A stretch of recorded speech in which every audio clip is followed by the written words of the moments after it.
The Owens farmhouse had alone by until as Grafetan, its pathlight burning into empty fields, the kind of place you only notice when so meeting goes wrong. In 1989, 5 children slept inside, for 2 for 10 years old, and by morning their bed was empty. No broken glass, no faucet locks, no footsteps in the dirt.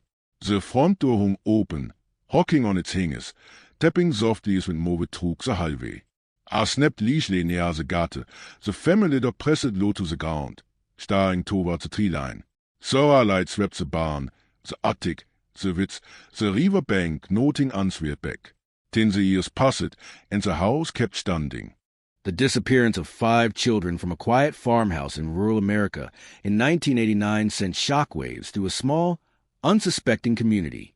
It wasn't just a tragedy of lost children that haunted the town, but the eerie, inexplicable nature of their vanishing. In the dead of night, 5 siblings, ranging from a 4-year-old girl to a 14-year-old boy, simply vanished, as if the earth had swallowed them whole. Their disappearance seemed almost preordained, as though something malevolent had quietly loomed over the farmhouse, waiting to strike. The farmhouse itself stood in solitude, far removed from the nearest town. Nestled among barren fields and dense, whispering trees, it was a home that belonged to the Owens family, James, his wife, Carla, and their 5 children. The house, weathered and worn by years of neglect, had always felt isolated, even in the vibrant days of summer, when children's laughter could be heard spilling from windows. But on that particular night, there was only silence. On the night of their disappearance, there was no sound of a struggle, no signs of forced entry, no broken windows or shattered locks. The only clue, the only trace left behind, was an open door, swaying gently in the wind, as if it had been left ajar. The family's dog, normally a fierce protector of the children, was found whimpering by the front gate, its leash snapped in 2.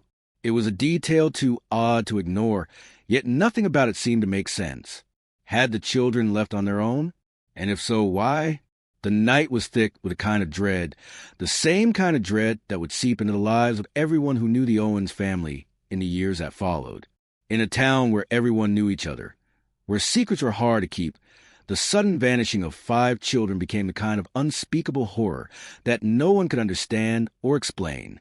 Within hours of the discovery, the local authorities were on the case, though they quickly found themselves at a loss. There were no ransom notes, no signs of anyone entering or leaving the property. No trace at all, just the empty house, and a lingering feeling that something far more sinister had taken place. The police combed through the farmhouse, searching for clues that could offer an explanation. Every corner, every attic, every hidden space was scoured for signs of the children's whereabouts. Yet nothing came to light. The only thing that was discovered was a bizarre absence of anything that might have led the children to leave voluntarily. There were no packed bags, no notes, nothing to suggest they had planned to run away. The rooms they had left behind seemed as ordinary as any childhood bedroom. Broken toys, half-finished homework assignments, and clothes scattered on the floor. It was as if the children had simply vanished into thin air, leaving behind a world that could no longer make sense.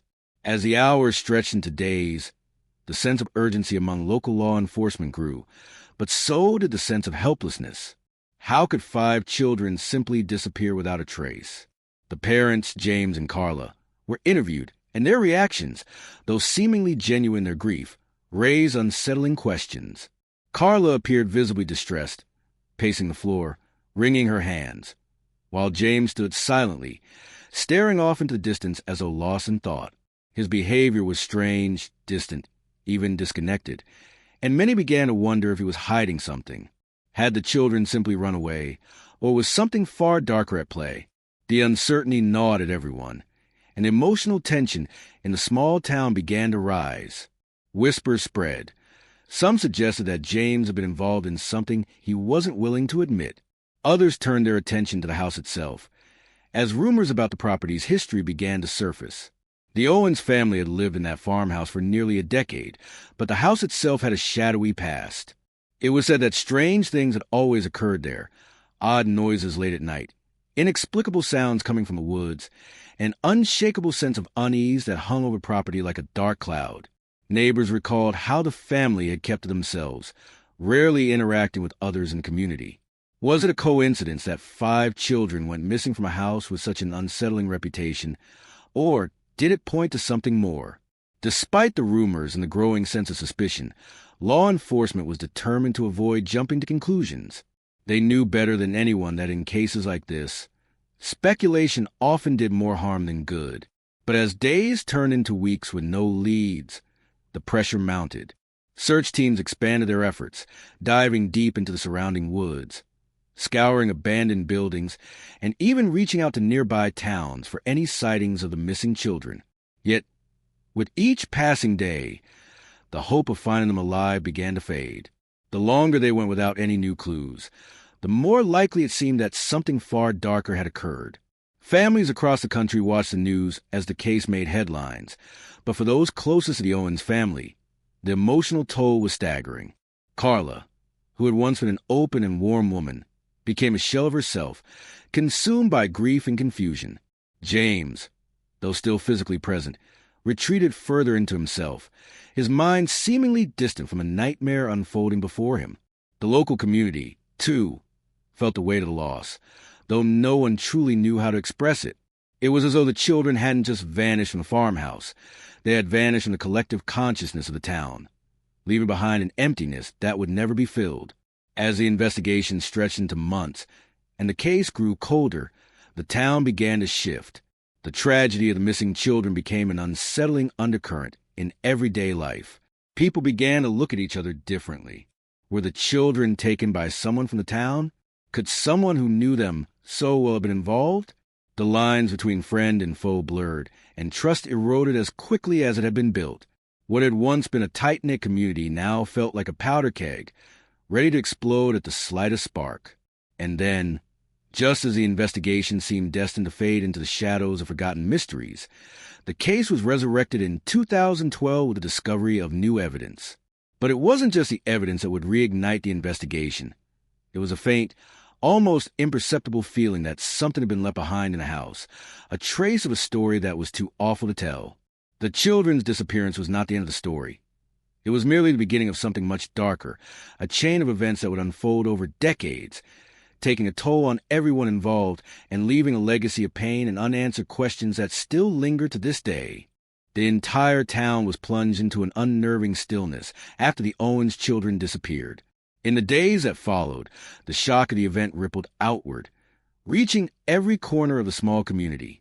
The local law enforcement was quick to rally, but even their best efforts were thwarted by the sheer inexplicability of the crime. The children had vanished without leaving a single clue, as though they had been swallowed by the earth itself. But the sense of mystery surrounding their disappearance was only part of the emotional weight that the community now bore. There was an undercurrent of fear and suspicion, one that settled over the town like a fog, making it hard for anyone to know who they could trust.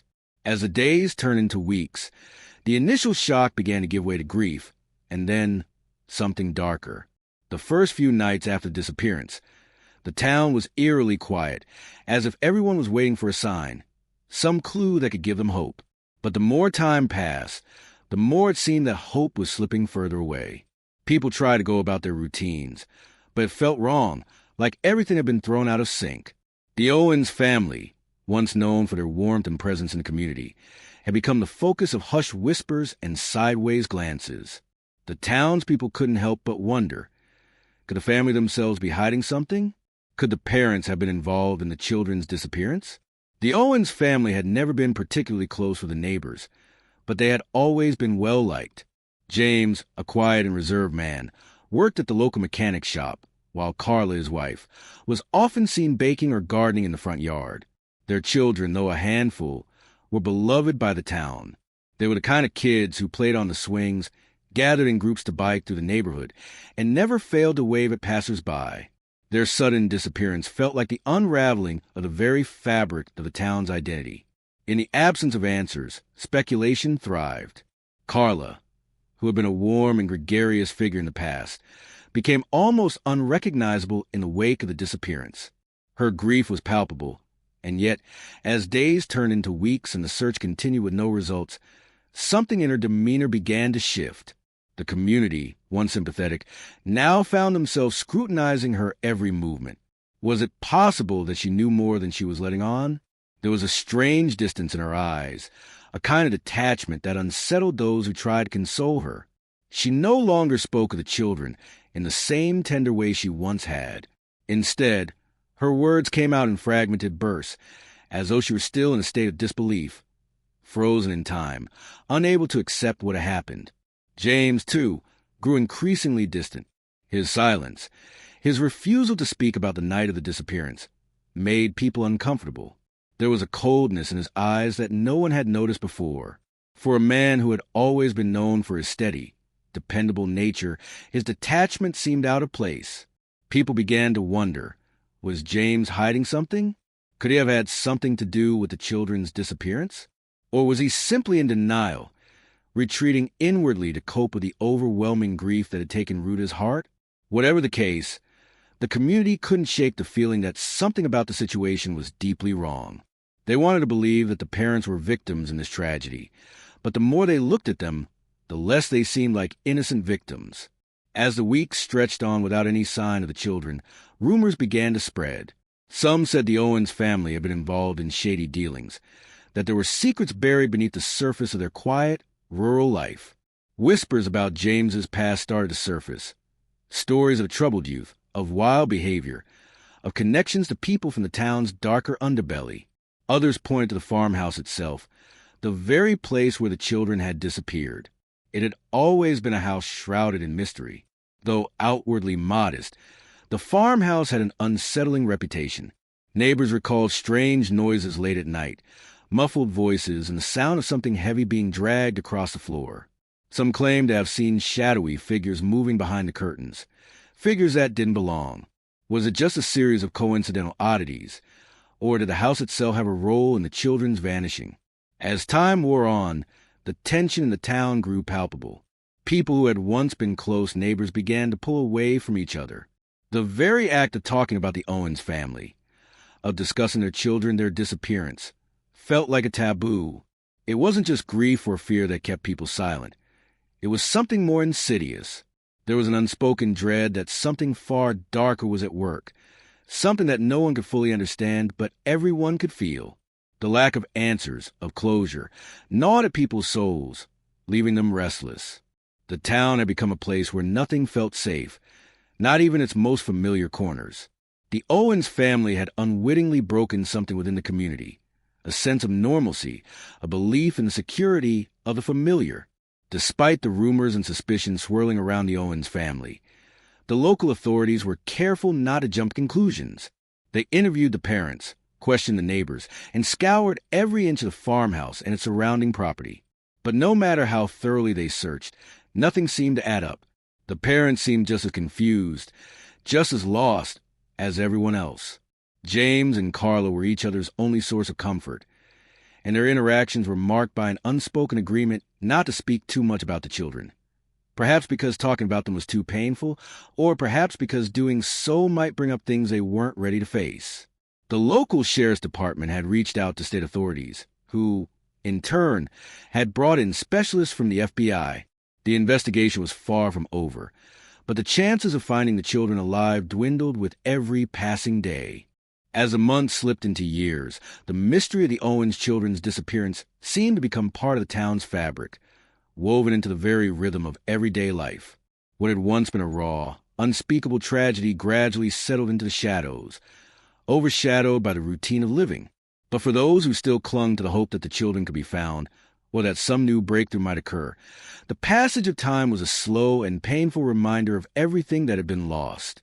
The faces of the Owens children, once so vivid in the minds of the townspeople, began to fade into the background, replaced by the monotony of the passing seasons. Yet there remained a lingering ache, a hollow space in the town's heart that could never truly be filled. In the Owens home, things were no different. The farmhouse, now abandoned by its owners, stood silent in the middle of the overgrown fields, its windows dark and empty. There were no sound of laughter, no voices echoing through the halls. The rooms that had once been filled with the bustle of a large family were now eerily quiet, the walls bearing only the faintest memories of the children who had once lived there. James and Carla had left the farmhouse behind, but not without leaving behind their own emotional scars. The world they had once known, their children, their sense of safety, had crumbled beneath the weight of unanswered questions. It was a pain they could not outrun, no matter how far they went. The investigation had faltered, slipping into the cold case files. The local sheriff's department, in conjunction with state authorities, had explored every avenue they could think of, yet every lead turned to dust. There were no fingerprints, no hair strands, no footprints. No physical evidence existed to suggest anything other than the inexplicable. The police were left with a growing sense of helplessness, but even worse, a creeping sense of dread. The longer the case remained open, the more it seemed to haunt everyone involved.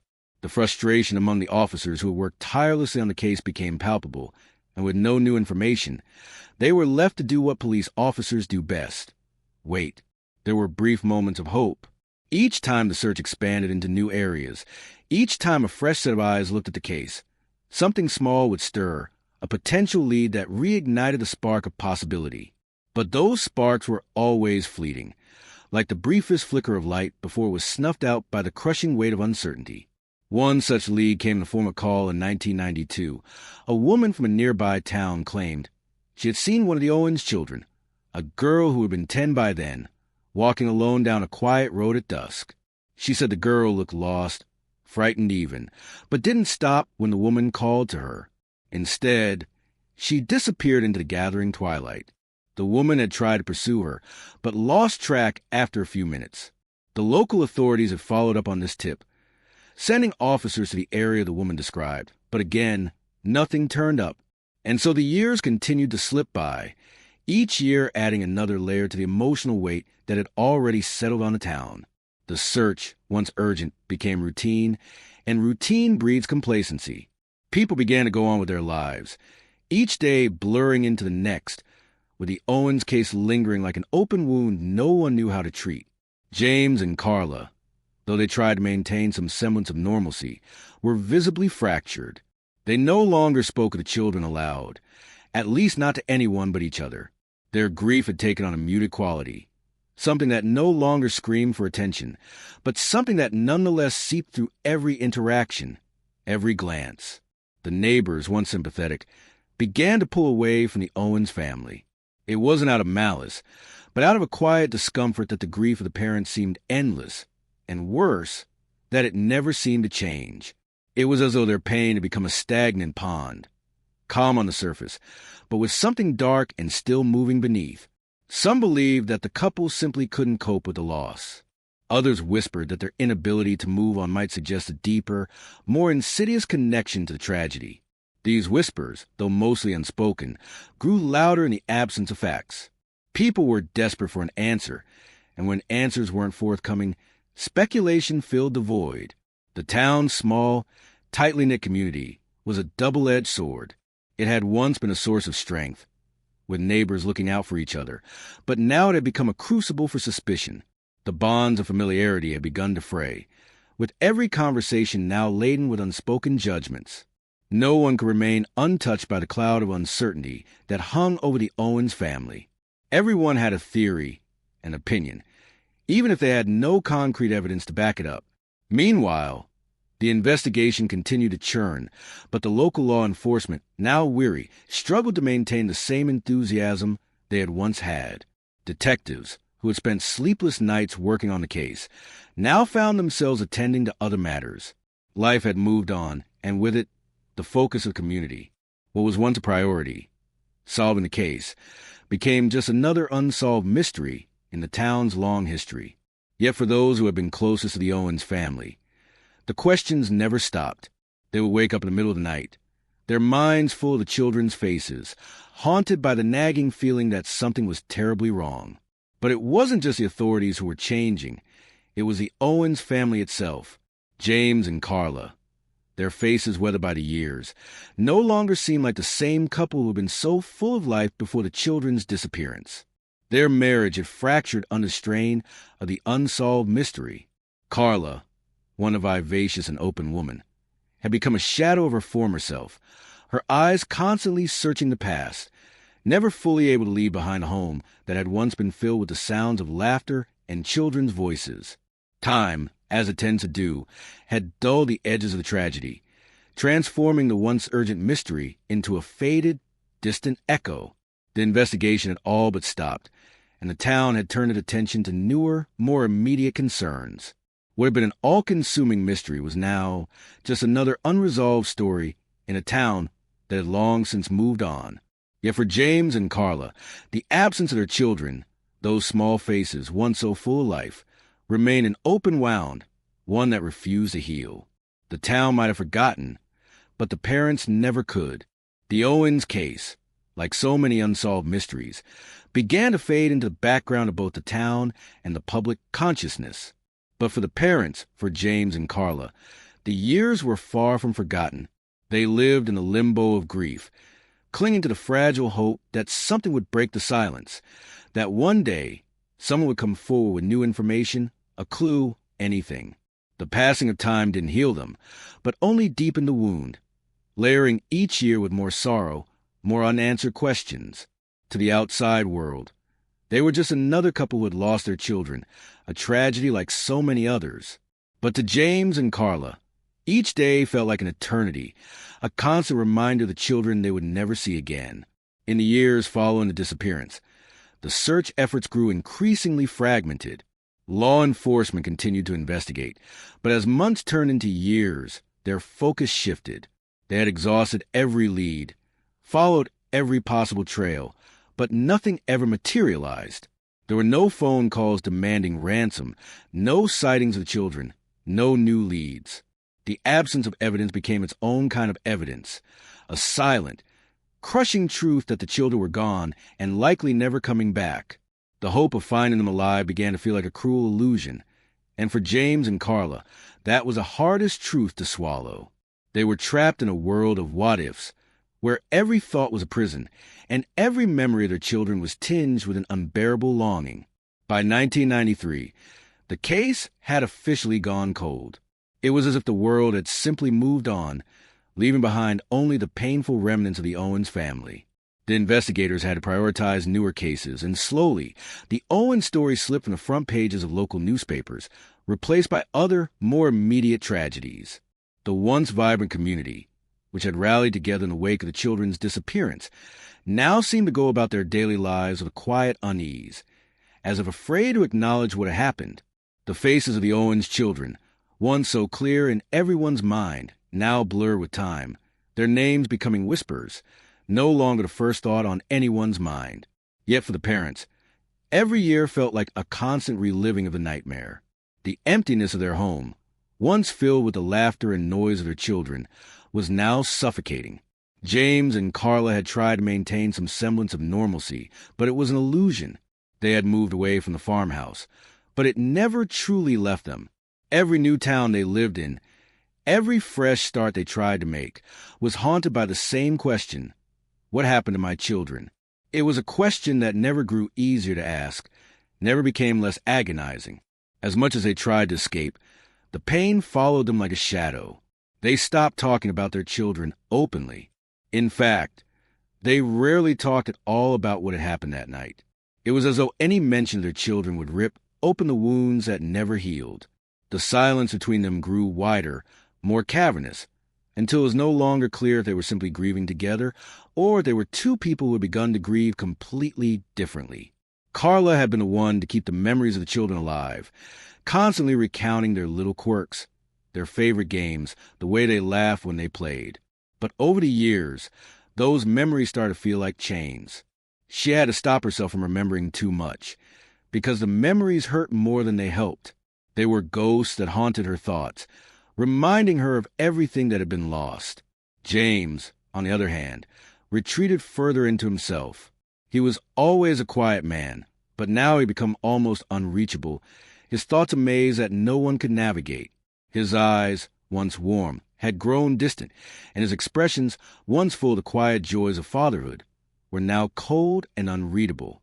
He had no answers for Carla, no comfort to offer, and as time wore on, they both began to understand something terrifying, that maybe they would never know the truth, that maybe the children were gone forever, and their own search for answers was an impossible, futile quest. But then, in 1997, something unexpected happened. The Owens case, which had grown cold and forgotten, was suddenly thrust back into the public eye. The catalyst was a breakthrough, one small piece of evidence that had been overlooked in the early days of the investigation. It wasn't much, but it was something. A woman, who had been part of a local search team back when the children first disappeared, came forward with a piece of information that no one had considered.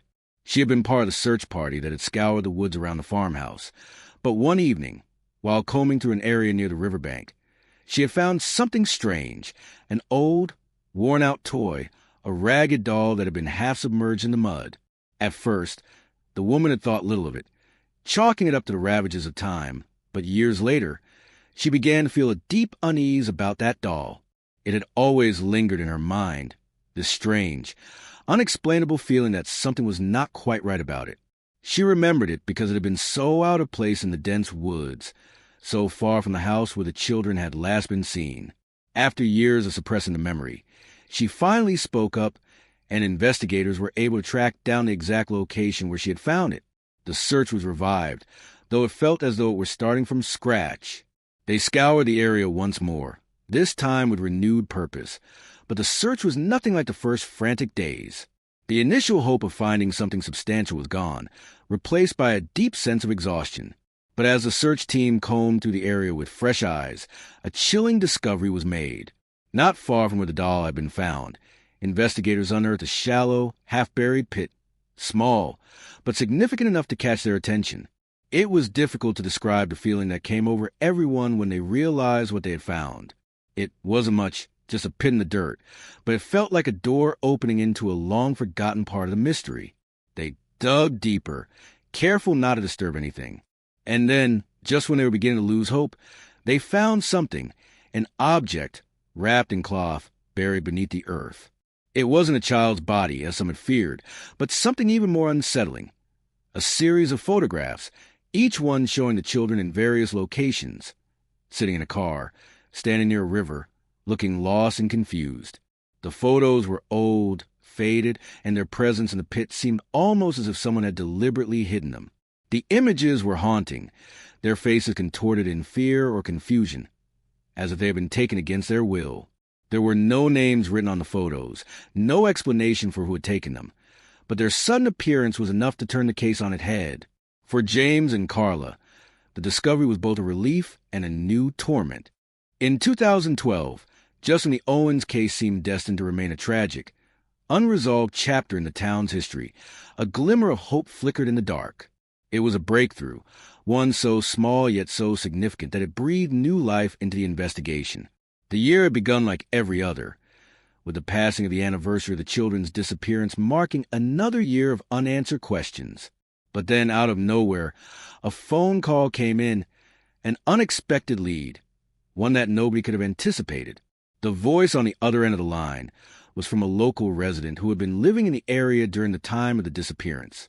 This woman, now in her 60s, had been going through some old boxes of personal items when she came across something unsettling, an old newspaper clipping about the Owens children and their disappearance. But it wasn't the clipping that caught her attention. It was a photograph that accompanied it. The woman recognized one of the children immediately, a young boy who had been the same age as her nephew at the time.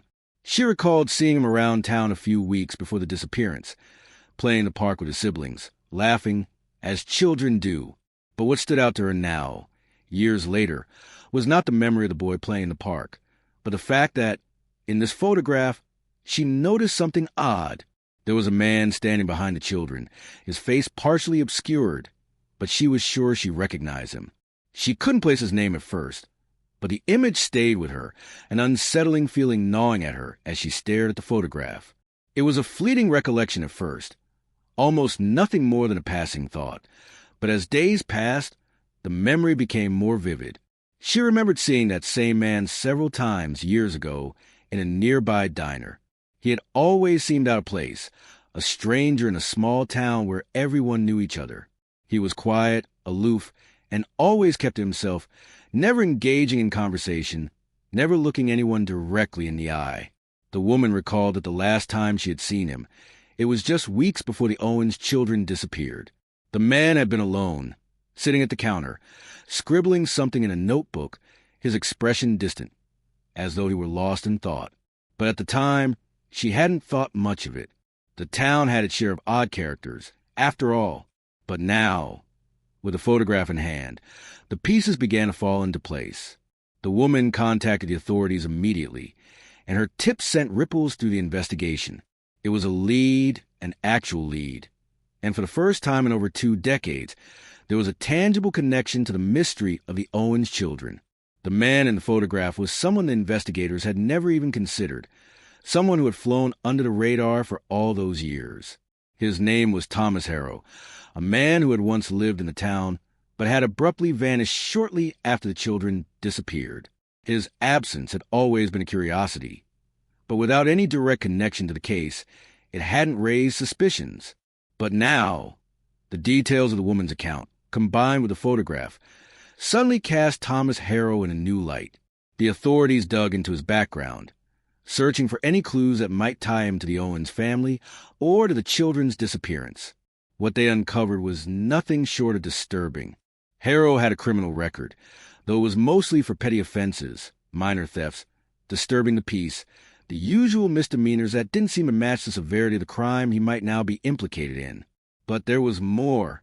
Harrow had spent several years living in different parts of the country, often under assumed names. His history was a patchwork of false identities, lies, and an unsettling ability to blend into his surroundings. More troubling still, his whereabouts after he left town in the early 90s were completely unknown. It was as though he had disappeared off the face of the earth. Investigators were initially cautious, knowing that a single photograph could be a coincidence. But they were also careful not to let the small breakthrough slip through their fingers. They began to re-examine every detail of Harrow's life, every possible link he might have had to the Owens family. It wasn't long before they uncovered something chilling. Thomas Harrow had been a close acquaintance of James Owens, the father of the missing children. James had known him years before the children's disappearance, though they had lost touch for a time. The nature of their relationship was unclear, but they had shared a brief period of working together, building houses and doing construction jobs in the area. Harrow was described by those who knew him as an odd, solitary figure, always on the fringes of the community. There had been rumors about his involvement in strange, underground activities, but nothing concrete. No one had ever suspected him of anything more sinister. Until now, the investigation team's renewed interest in Harrow's past prompted them to look deeper into the Owens family's history, particularly James's. They uncovered some uncomfortable truths about James's own past that had been buried in the years before the disappearance. James had been in and out of trouble as a young man, and his past had included run-ins with the law that he had never mentioned to anyone, not even to Carla. It wasn't enough to suggest that he was capable of something as horrific as the disappearance of his children, but it raised questions about the nature of his relationship with Thomas Harrow. Had their friendship, or whatever it was, been a catalyst for something far darker? Had the two men been involved in something neither Carla nor the town knew about? As the investigation unfolded, the tension among the town's people began to rise once again. Many had hoped that the case would remain closed, that the tragedy of the Owens family could be left to fade into the annals of forgotten crime. But now, with Harrow's name resurfacing and the possibility of new revelations on the horizon, the old wounds were reopened. As the investigation into Thomas Harrow continued to unfold, the walls around the Owens family seemed to close in tighter. With each new revelation, the truth became more elusive, more fragmented. The pieces of the puzzle, once scattered and distant, now seemed to fit together in unsettling ways. What had begun as a small lead, a photograph in an old newspaper, had exploded into something much larger, a web of secrets, lies, and disturbing connections that no one could predict it. For James and Carla Owens, this new wave of investigation was both a blessing and a curse. The possibility of finally uncovering what had happened to their children was both a glimmer of hope and an unbearable weight. The authorities had started to focus all their efforts on Thomas Harrow. His background, once a blurry patchwork of minor offenses and missing years, now seemed to hint at something much darker. The more investigators dug into Harrow's past, the more they realized that his life was marked by a pattern of strange behavior. He had always been a loner, someone who preferred the company of no one but himself. He had moved from place to place, never staying in one spot for too long, always keeping his distance from others. But what stood out even more was his ability to vanish without a trace. He had been known to adopt new identities, and each time he did, he left behind only a vague outline of his former self. For years, he had slipped through the cracks, living on the fringes of society, never attracting the kind of attention that would have placed him under suspicion. Investigators soon discovered that Harrow had a particular interest in children. His criminal history, though never severe, included a disturbing number of incidents involving minors. It wasn't anything that had ever been charged as a crime. No outright accusations of abuse or misconduct, but there were reports from various places where he had lived of unsettling interactions with children. He was often seen staring at them from afar, lingering too long in places where children played, or showing up at parks and schoolyards at strange hours. Though no one had ever accused him outright of anything sinister, there was something undeniably unsettling about his presence. He had never been able to keep a steady job or relationship, and over the years, his name had been whispered about in various towns, always associated with a sense of discomfort, of something being off about him. Yet, nothing substantial ever connected him to any crime. He had always remained just beneath the surface of suspicion, never enough to be noticed, but always enough to be remembered in the whispers of those who had crossed his path. When investigators discovered his connection to James Owens, the threads began to weave together in terrifying ways. James had known Harrow well, but the details of their relationship were murky at best. James had always kept to himself, even when he was younger, and his friendships had been few and far between. Harrow had appeared in his life at a time when James was struggling, trying to rebuild after some personal failures. They had worked together on various construction jobs, and James had described him as a man who didn't ask questions, someone who would work tirelessly, often without a word, and leave as quietly as he came. Their interactions had always been brief, businesslike, but there was an unsettling tension that hung between them. Those who had worked with James and Harrow remembered the oddness of their pairing, as if something about their connection felt forced. They were never friends in the truest sense, but the relationship seemed to run deeper than just business. There was an unspoken bond, one that no one could quite place, but one that lingered in the air whenever they were together. As investigators pressed further into James's past, they uncovered more about the troubled years that had preceded the children's disappearance. James had a history of erratic behavior, much of which had been hidden from the community. He had been known to get into altercations with local authorities on occasion, and his temper, once held in check, seemed to have been a trigger for his more destructive tendencies.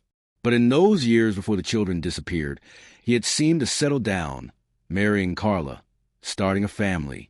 He had been the picture of suburban stability, a father who provided for his children, a man who appeared to be moving beyond his troubled past.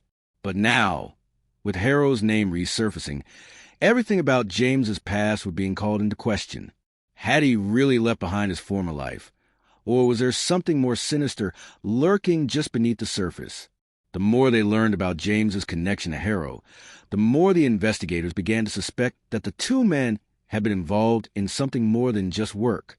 There were reports that Harrow had spent time at the Owens farmhouse in the weeks leading up to the children's disappearance. Whether he was there to help with repairs, or whether there was something else going on, was unclear, but the fact that he had been around during that time, and that James had never mentioned it, raised serious questions. Had James brought Harrow into his home, into his life, without fully understanding who he was dealing with? Or had there been a darker, more dangerous connection between them, one that had ultimately led to the disappearance of the children? Carla, of course, had no idea about any of this. For her, the man she had married had always been the steady, reliable presence in her life. She had never suspected that James's past had harbored anything as dark as what was now coming to light. But as the investigation dragged on and the pieces of the puzzle fell into place, Carla began to feel the weight of suspicion closing in around her. There were moments when she caught James staring into space, lost in thoughts that he never shared with her. He had become withdrawn, almost reclusive, his guilt, or perhaps his fear, becoming an insurmountable wall between them. She asked him repeatedly, "What happened? Please, tell me the truth." But James remained silent, his eyes distant, as if he could never fully confront what had transpired. As the investigation into Harrow's past grew more intense, new evidence began to surface that suggested the children's disappearance had been far more methodical than anyone had originally thought. Thomas Harrow was not some random stranger who had stumbled into the town. He had been part of a larger network of people with a disturbing interest in children. Investigators discovered that Harrow had been known to travel with others, though their identities remained a mystery. They had always stayed under the radar, leaving no traces behind, moving like ghosts in and out of small towns. The questions now seemed endless. Had Harrow been part of a larger, more organized group that preyed on vulnerable children? What had happened in the Owens household in the weeks leading up to the children's disappearance? And most haunting of all, was James Owens complicit in what happened to his own children? Or had he, too, been a victim of a crime he could no longer control? For Carla, the realization that the man she had shared her life with might have been involved in something so incomprehensible was nothing short of a nightmare. She had loved James deeply, trusted him implicitly, and now everything she thought she knew about him seemed to unravel with every new discovery. The man she had called her husband, the father of her children, had become a stranger, a person whose past held secrets so dark that even she could no longer recognize him. The painful truth of what might have happened to her children hung over her like a shroud, and the agony of not knowing, of not understanding the full scope of the tragedy, was far worse than any loss she could have ever imagined. As the investigation moved forward, the truth seemed more distant than ever. The threads of the Owens mystery were tangled and complex, a dark tapestry that no one could yet fully decipher.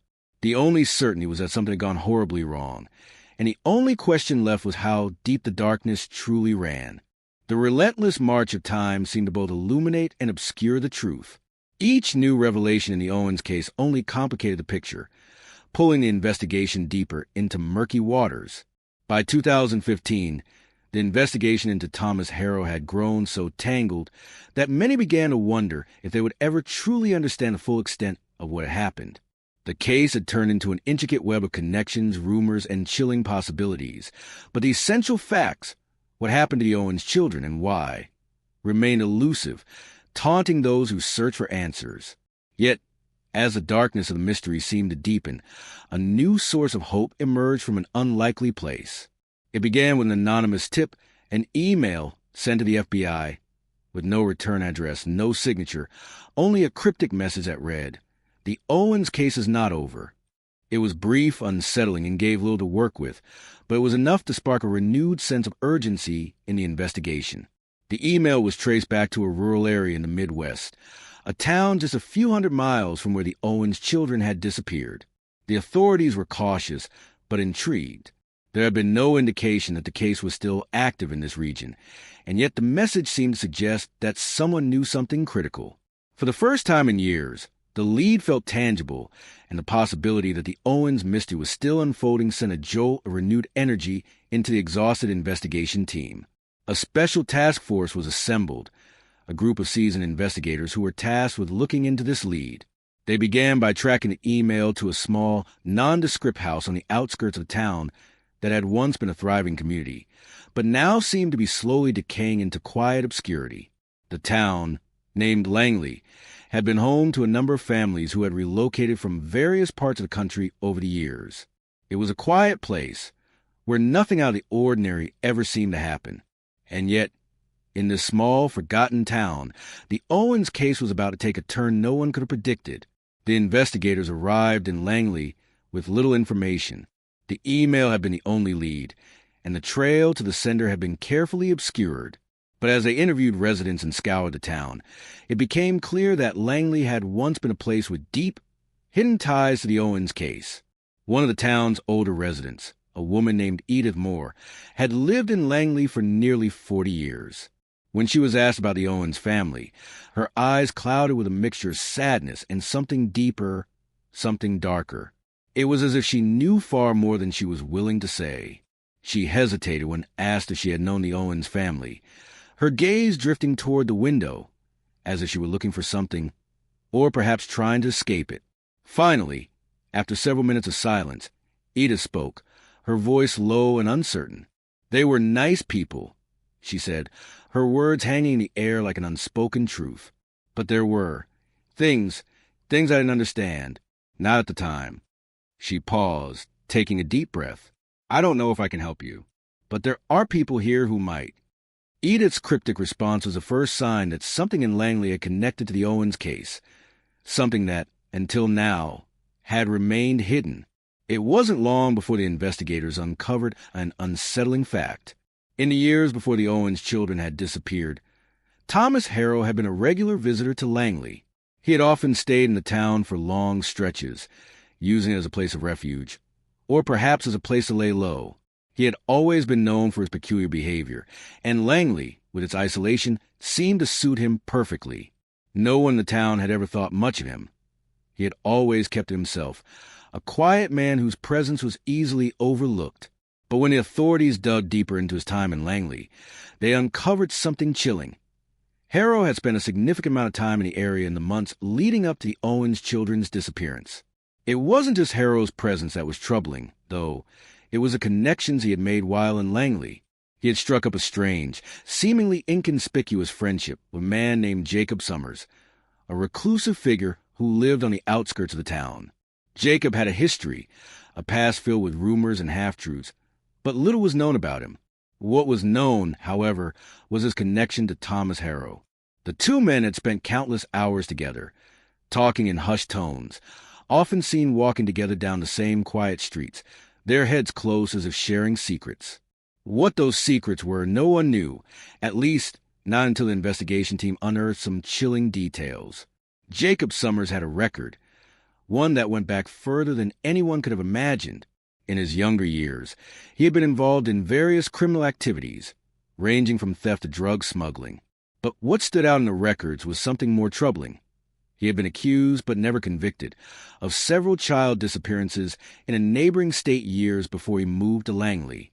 The allegations had never resulted in charges, but the whispers around town had always suggested that Jacob's departure from the neighboring community was not a coincidence. It seemed he had disappeared under a cloud of suspicion, leaving behind unanswered questions about the whereabouts of two children from that area. The authorities had never linked him directly to those cases, but the pattern was enough to make investigators question his connection to the Owens case. With this new information, the task force began to piece together a horrifying theory. Thomas Harrow, who had spent years evading suspicion, might have been working with Jacob Summers in a far more sinister capacity than anyone had realized. Their connection in Langley, coupled with Jacob's troubling past, painted a disturbing picture. What if Harrow and Summers had been involved in something far more deliberate than a random act of violence? What if the Owens children's disappearance had been planned, orchestrated by people who had been hiding in plain sight for years, slipping under the radar until the time was right? The investigation team's focus shifted.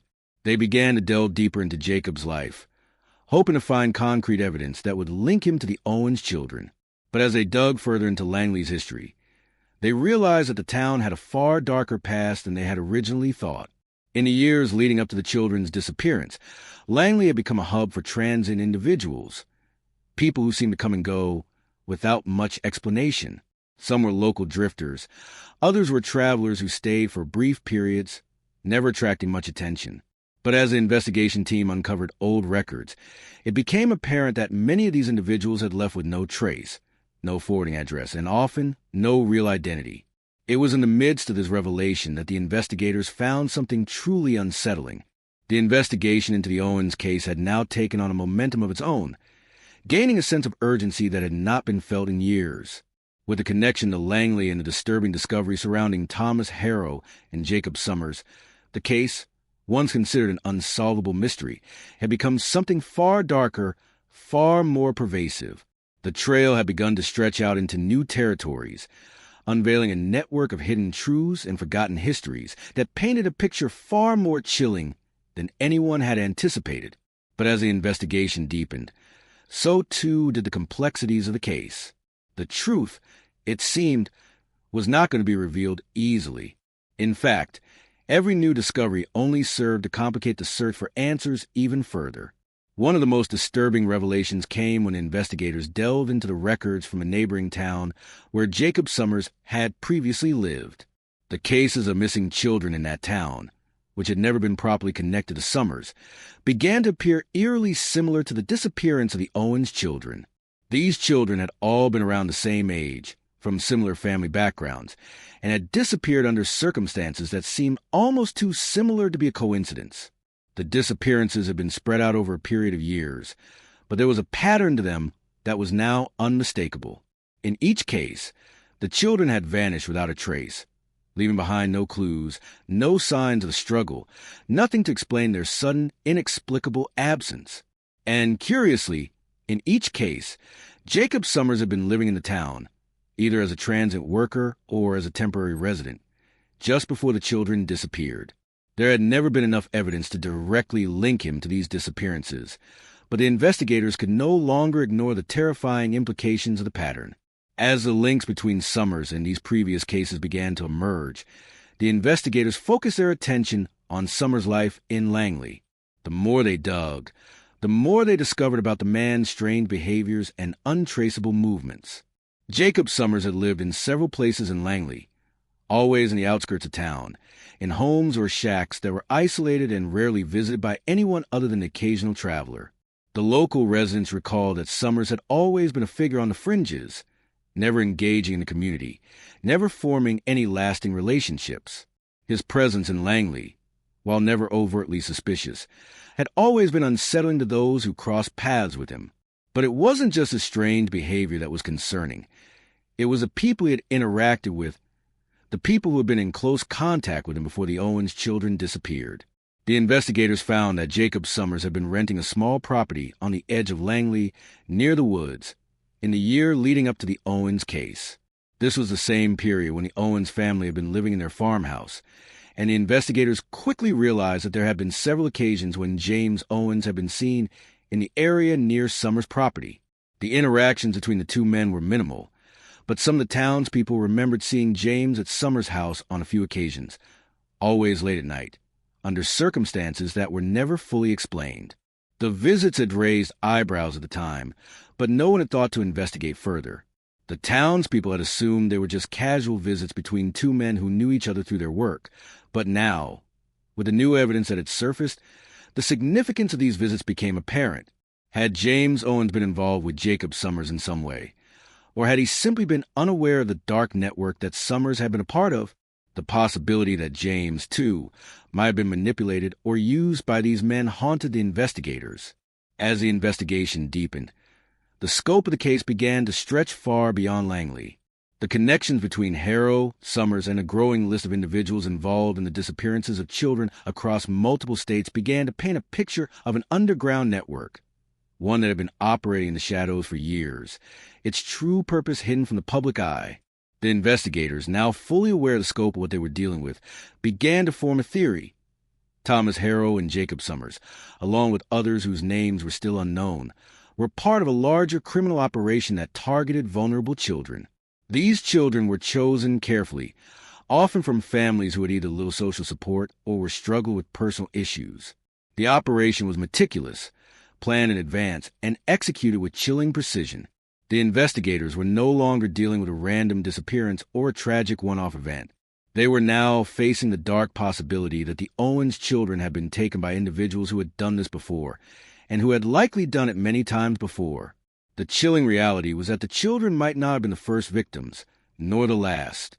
There was a growing sense of dread among the team as they realized the breadth of what they were uncovering. This wasn't just about the Owens family anymore.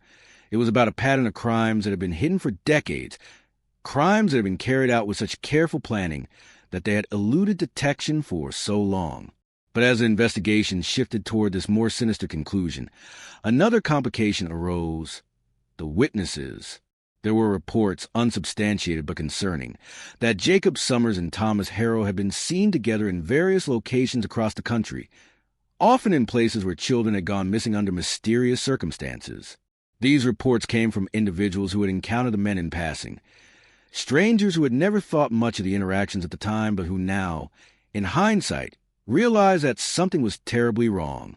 One such witness had seen the two men together in a park in a nearby city, just days before a child had disappeared there. As the investigation reached a fever pitch, the weight of the case became almost too much for the small, exhausted team of investigators. What had started as an inquiry into the mysterious disappearance of 5 children from a rural farmhouse had transformed into a national manhunt for a network of criminals, perpetrators of a pattern of disappearances stretching across state lines, spanning decades, and involving individuals whose motives were as twisted as they were chilling. The stakes had never been higher, and the team, though tired and fragmented, knew that they were on the verge of something monumental. Every day brought new revelations, new pieces of the puzzle that, though terrifying, brought them closer to the truth. One of the most unsettling discoveries came when the team tracked down and interviewed more witnesses who had crossed paths with Thomas Harrow and Jacob Summers during their time in Langley and surrounding areas. Their account began to form a disturbing pattern. Both men, it seemed, had been far more visible in communities where children had gone missing than anyone had previously realized. A woman who lived on the edge of town recalled seeing them walking together down a desolate road late one evening, their faces intent, their postures rigid, as though they were on a mission. The woman hadn't thought much of it at the time, just 2 strangers passing through. But in retrospect, she remembered the chill that had crept over her, a quiet, instinctive unease that had stayed with her long after they had vanished into the distance. The more the team dug into these accounts, the more they began to realize that the connection between Harrow, Summers, and the children who had gone missing wasn't just a series of coincidences. It was part of a much larger operation, one that had been happening under the radar for decades. The disappearances weren't random. They were calculated. And what made them even more chilling was the realization that these 2 men were not working alone. As the investigation spread, it became clear that Harrow and Summers were merely pieces in a larger puzzle, a network of criminals operating under the guise of ordinary life. The team began to trace the financial movements of the men, looking for any evidence that might suggest a connection to larger, more organized operations. They uncovered a series of bank accounts under assumed names, accounts that had been active in multiple states at the time of each child's disappearance. These accounts didn't just hold small sums of money. They were the conduits for larger, coordinated transactions. Money was being moved across state lines, to and from places where children had gone missing, to locations that didn't raise suspicion. It wasn't just Harrow and Summers who were involved. There were others. Some of these individuals had never been identified by authorities, their names untraceable, their lives hidden behind false identities. The network they were part of was organized, efficient, and deeply entrenched in the very systems that were supposed to protect society's most vulnerable. One name that kept popping up in the financial records was a man by the name of Richard Cole, a figure who had been quietly operating in the background for years. He was never a high-profile criminal, never someone who had attracted the attention of law enforcement. But the more the investigators uncovered, the clearer it became that Cole had been the central figure in coordinating these disappearances. He was a shadowy figure, known to operate in the darkest corners of society, a man who had carefully cultivated relationships with people like Harrow and Summers, using them as pawns in a much larger, more sinister game. Cole had connections to international networks, groups that specialize in human trafficking, and as the investigators pieced together his involvement, they realized that the disappearances weren't just random acts of violence. They were part of a larger, organized effort to exploit vulnerable children for purposes that could only be described as grotesque.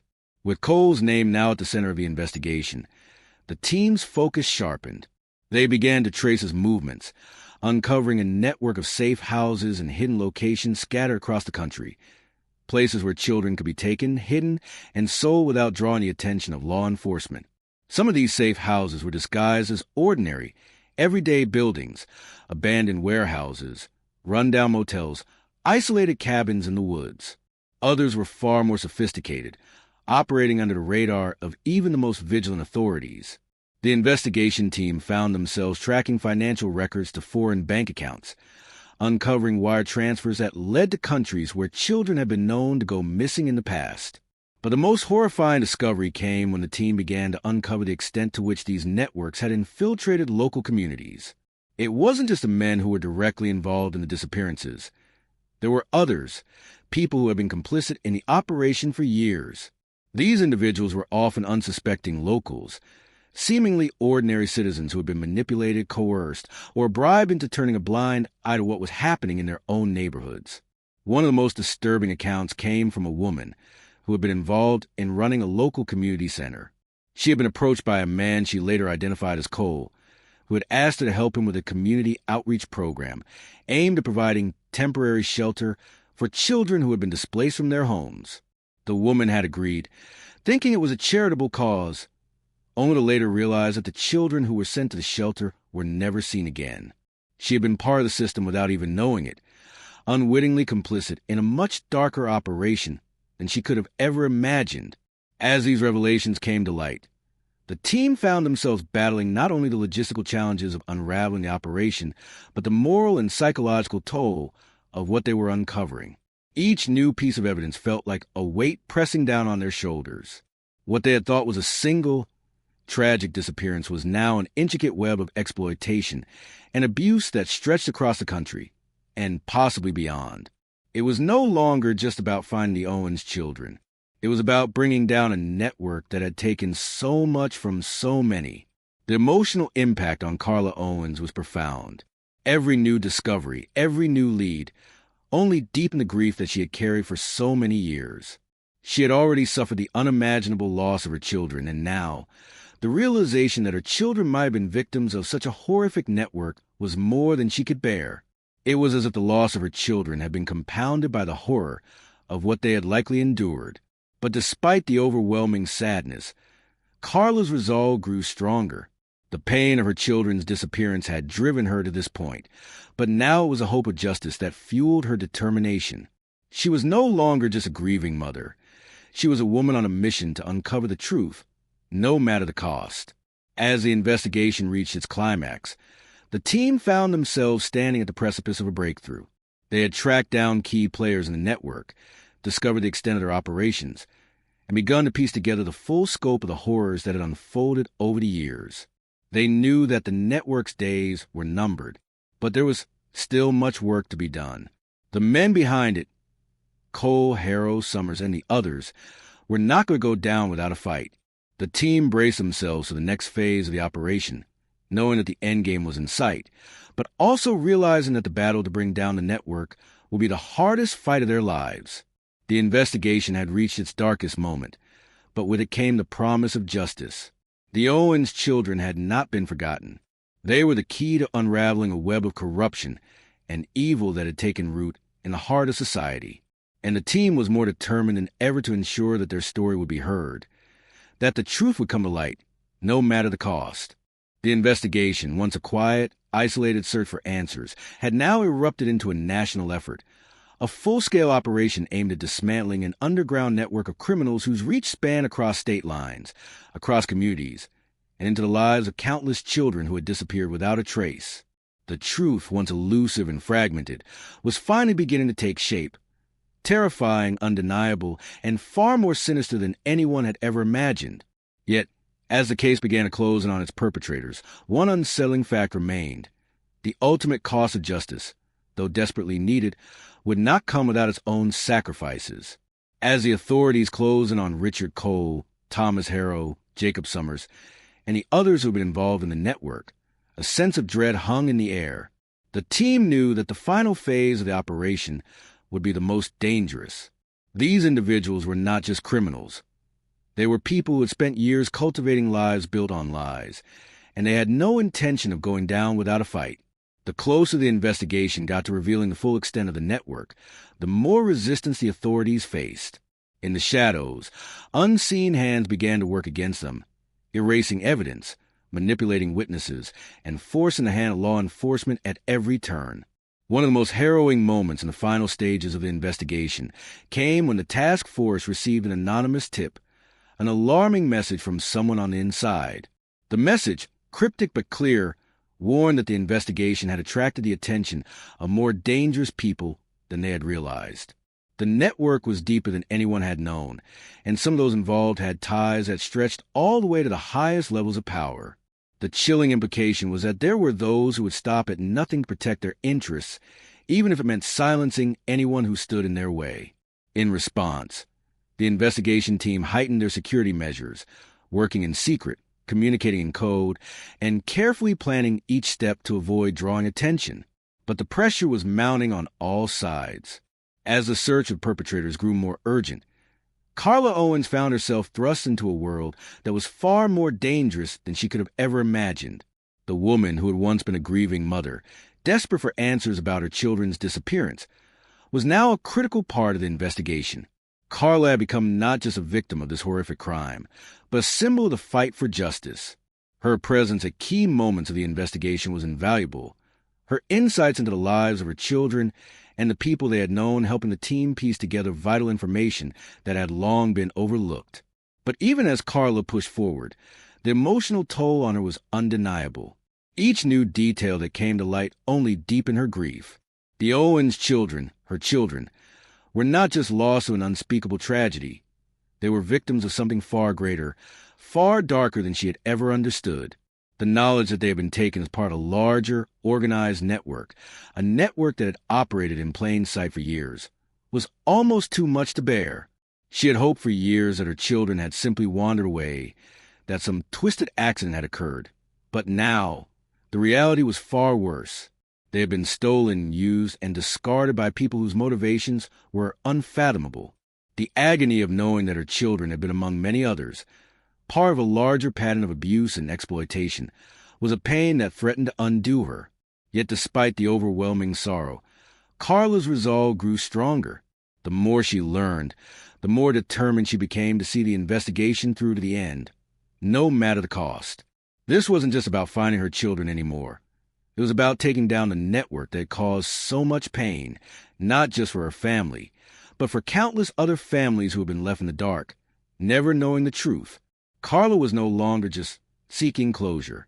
She was seeking justice for every child who had suffered at the hands of these criminals.